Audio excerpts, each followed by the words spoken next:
Hey, welcome back to 7-Minute Books. I'm Sam, and today we're talking about Rare by Veronese. Sophie, I gotta ask, when did you first realize that fitting in wasn't all it's cracked up to be? Hey there, Sam. Oh, probably in high school, honestly. I remember trying so hard to be like everyone else, but it never felt right. And that's exactly what this book gets at.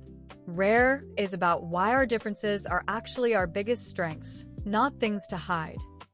Yeah, Veronese makes this really sharp point early on. He says our whole society is obsessed with standardization. From school to work, we're all graded on curves and compared to averages. But that system just grinds down the very things that make us interesting. Right. And he uses this economic framework that I love. In economics, scarcity drives value. So if something is rare, it's worth more. The same applies to us. When we're interchangeable, we're cheap. But when we bring something genuinely unique, we become irreplaceable. That's such a good way to put it. I mean, think about the people who really changed the world, the scientist who chased a theory everyone else dismissed, the artist with a weird style, the entrepreneur who broke every rule. They were rare, and that's exactly why they mattered. Totally. But Veronese is careful not to make rarity sound like some elite club for geniuses only. He says everyone has the capacity to cultivate rarity in their own life. It's about intentionality, not about being a prodigy. Yeah, and he gets into why we resist it. There's this huge fear of rejection, right? We're wired to seek belonging, so standing out feels dangerous. But he argues that fear is mostly irrational. The people who truly care about us will value us for who we are, not for how well we conform. Exactly. And then there's the comfort of routine. We stick with jobs we hate, relationships that drain us, just because they're safe. Veronese says the path to rarity starts with small, deliberate choices to do things differently. Maybe it's a hobby that seems impractical or an unpopular opinion. I love that, building the muscle of rarity with small acts. He also talks about how your environment matters. If you're surrounded by people who reward conformity, you'll naturally suppress what makes you unique. So you have to be intentional about finding people who appreciate the real you. Right. And he connects rarity to expertise.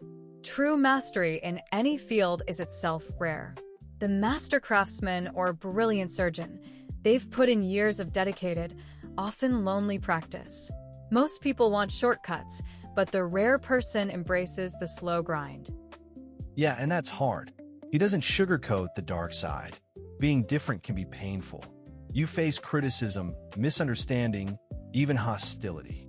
But he says you need a strong internal compass, a clear sense of your own values, so you don't crumble under external disapproval. And there's a really important distinction he makes: true rarity versus just performing a role. Some people adopt the trappings of uniqueness, weird clothes, provocative opinions, but it's not genuine. Real rarity comes from within.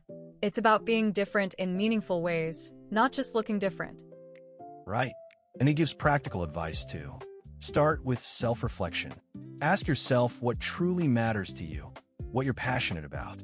Then identify where you've been conforming against your better judgment and make a plan to change. But action is key. It's not enough to want it. Absolutely. And failure is part of the deal. The rare person fails more because they take more risks. But failure is a teacher. The conformist who never fails also never grows. Veronese says to embrace failure as feedback, not as a verdict. One thing that really stuck with me is that rarity isn't a fixed trait. It's like a garden, you have to tend it constantly. The pressures of conformity are always there, pulling you back toward average. So you need habits that reinforce your uniqueness, like solitude for reflection and lifelong learning. Yes, and he applies it to leadership too. The best leaders embrace their rarity.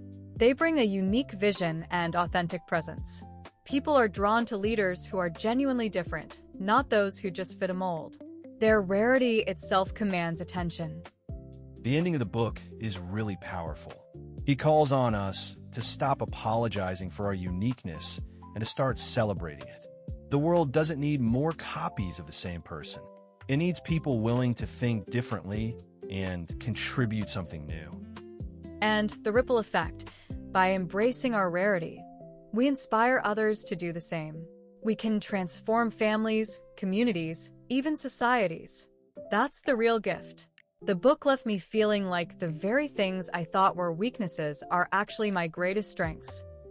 Yeah, me too. My biggest takeaway is probably that the path of rarity is hard, but the alternative, a life of quiet conformity and wondering what might have been, is far more tragic. It's the only path worth taking. Well said. And honestly, if you want to go deeper, the whole library's over on 7minutebooks.com/app with over 6,000 fiction and nonfiction titles you can read or listen to in any language. It starts at $2.99 a month, $9.99 a year, or $19.99 once for lifetime access. So Rare by Keith Veronese, a reminder that our differences aren't flaws to hide, but gifts to share. Exactly. We'll see you in the next one.